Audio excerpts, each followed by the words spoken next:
ऐसा नालायक बच्चा हमारा घर में ही क्यों पैदा हुआ? एक भी काम ढंग से नहीं कर सकते। इतना जो खर्चा करते हो, पैसा क्या झाड़ पे उगता है? तुम्हारा कभी कुछ नहीं हो सकता, लिख के रख दो। हेलो एवरीवन, कोई ना कोई टाइम में कुछ ना कुछ बिहेवियर के वजह से हमें ऐसा डांट पड़ता है। आपको भी शायद पड़ा होगा। ये सब डांट कभी कभी ऐसा फील करने के लिए मजबूर कर देता है कि हम कोई काम के है ही नहीं, और खुद के ऊपर एक सेल्फ डाउट आ जाता है कि दूसरे अच्छे हैं और हम नहीं। लेकिन रियलिटी में कोई भी परफेक्ट नहीं होता, ना मैं, ना आप, ना और कोई। इनफैक्ट कुछ कुछ ऐसे वियर्ड बिहेवियर्स होते हैं जिसके लिए हम हर वक्त डांट खाते हैं, लेकिन सरप्राइजिंगली वो हमारा एसेट भी हो सकता है। और दुख का बात है, उस बिहेवियर्स का पॉजिटिव साइड हमें पता ही नहीं चलता। अगर उन सब वियर्ड बिहेवियर्स को प्रॉपरली चैनलाइज किया जाए तो हमारा लाइफ बहुत बेहतर हो सकता है। ऐसे ही 8 वियर्ड बिहेवियर्स अभी आपको मैं बताने वाला हूं, जो एक्चुअली अच्छे एंटरप्रेन्योर्स में देखने को मिलता है। और इन्हीं वियर्ड बिहेवियर्स के वजह से वो एंटरप्रेन्योर्स इम्पॉसिबल को भी अचीव कर पाते हैं। चलिए देखते हैं वो 8 वियर्ड बिहेवियर्स को।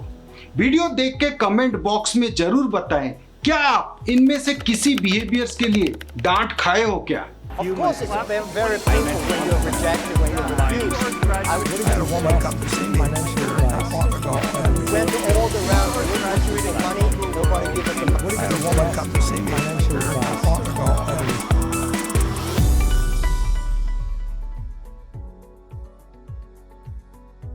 पॉइंट नंबर 1, जब देखो दोस्ती यारी, यही सब तुम्हें डुबाएंगे।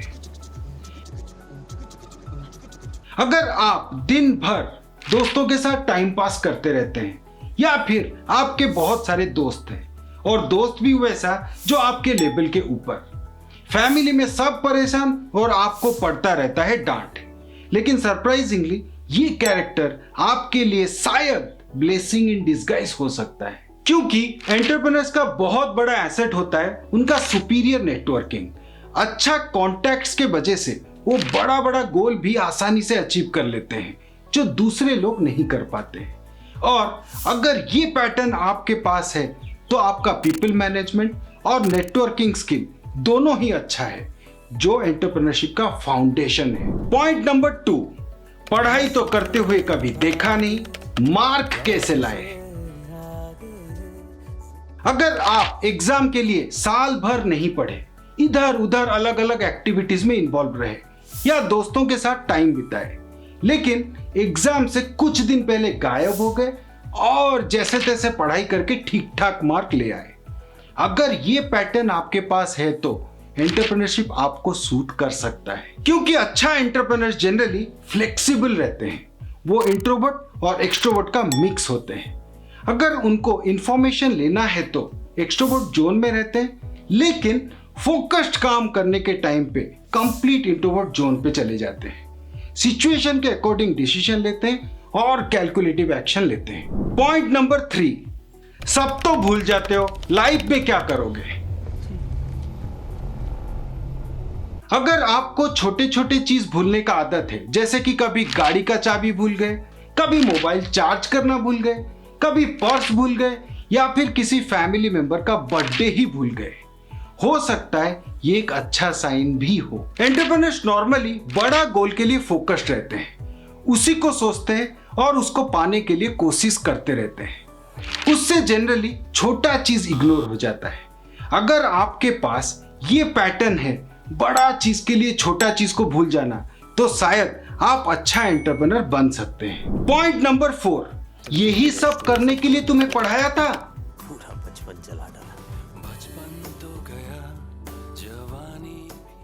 आप ट्राई करके एसी फिटिंग कर देते हो, लैपटॉप का छोटा प्रॉब्लम हुआ वो भी ठीक कर देते हो, खाना भी काम चलाने वाला बना देते हो, या कभी गाड़ी खराब हुआ तो गाड़ी मैकेनिक बन जाते हो। In fact day to day life का मैक्सिमम प्रॉब्लम्स खुद से या किसी जुगाड़ से सॉल्व कर देते हो। लेकिन किसी में आप परफेक्ट नहीं हो, मतलब jack of all trades master of none. लेकिन यही कैरेक्टर जिससे लगभग सारे काम आपको थोड़ा थोड़ा आता है, आपको बिजनेस करने के टाइम पे बहुत हेल्प कर सकता है, क्योंकि बिजनेस में बहुत सारे सेगमेंट्स होता है, इसीलिए कई सारे अननोन या स्ट्रेंज सिचुएशन भी फेस करना पड़ सकता है।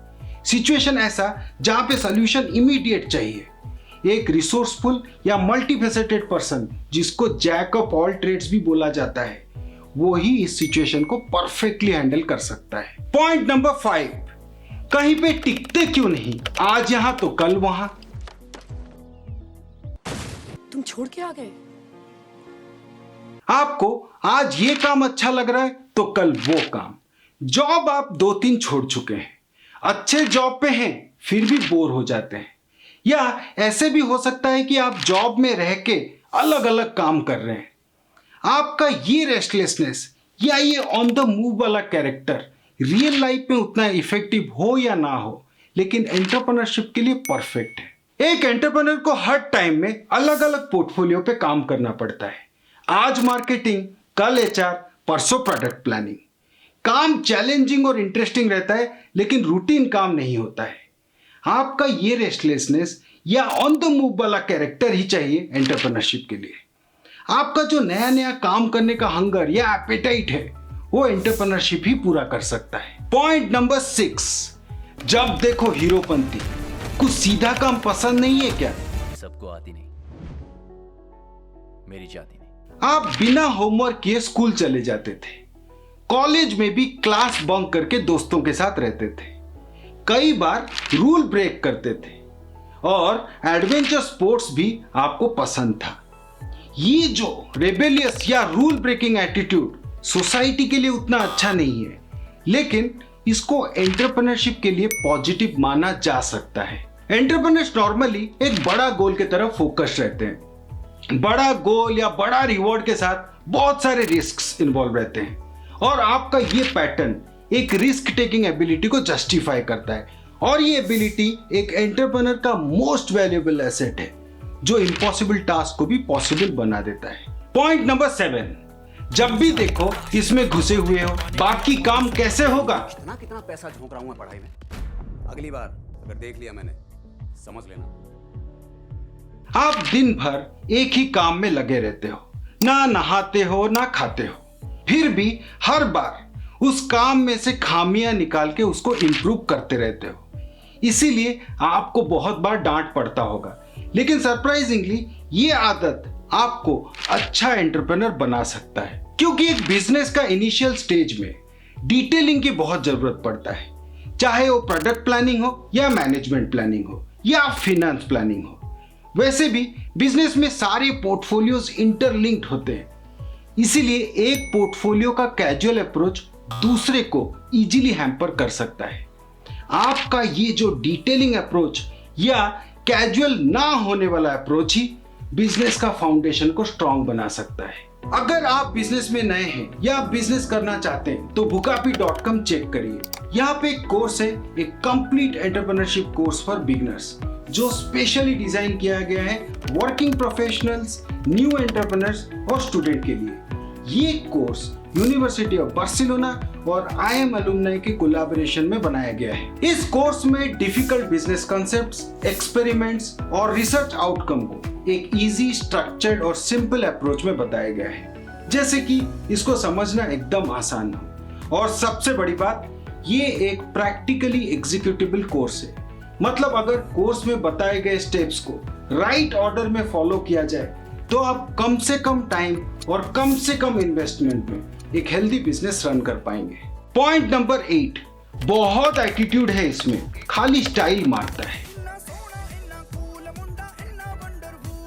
अगर आप खुद के ऊपर बहुत खर्चा करते हैं, अच्छा ड्रेस पहनते हैं, अच्छा वॉच के लिए शौक रखते हैं, अच्छा परफ्यूम यूज करते हैं, मतलब अच्छा पर्सनैलिटी मेंटेन करते हैं, जिसके वजह से आपके घर वाले और बाहर वाले से आपको ताना सुनना पड़ता है, लेकिन ये खुद के ऊपर खर्चा करने वाला आदत थोड़ा स्ट्रीमलाइन हो जाए तो एक अच्छा इन्वेस्टमेंट भी बन सकता है। क्योंकि अच्छे एंटरप्रेन्योर्स अपने पैसे को अपने लाइफस्टाइल, लर्निंग और एक्सपीरियंस में जरूर इन्वेस्ट करते हैं। कभी एक्सपीरियंस के लिए ट्रैवलिंग या मीटअप, कभी लर्निंग के लिए कोर्स या सेल्फ हेल्प बुक, और कभी खुद के लाइफस्टाइल के लिए वॉच या परफ्यूम।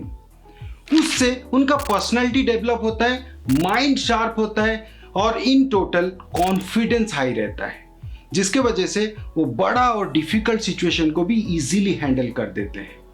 भले ही इसके लिए आपको कुछ लोग नेगेटिव बोल सकते हैं, लेकिन ये एटीट्यूड आपका स्ट्रेंथ है। ये थे वो 8 कैरेक्टर जो आपकी ग्रोथ के लिए बहुत हेल्प कर सकते हैं। अब सबसे जरूरी बात सुनिए, अगर आप प्रॉपरली इनको चैनलाइज नहीं किए तो आपका डिस्ट्रक्शन का रीजन भी यही बनेंगे। अभी बाय बाय बोलता हूं, फिर मिलेंगे नेक्स्ट फ्राइडे और एक पावरफुल वीडियो के साथ। See you soon in the next video. अगर आपके लिए वीडियो यूजफुल था तो व्हाट्सएप, इंस्टा और फेसबुक में शेयर जरूर कीजिए, और अगर चैनल का कंटेंट आपको अच्छा लग रहा है तो सब्सक्राइब कीजिए और बेल आइकॉन को क्लिक कर दीजिए ताकि कोई वीडियो का नोटिफिकेशन मिस ना हो जाए।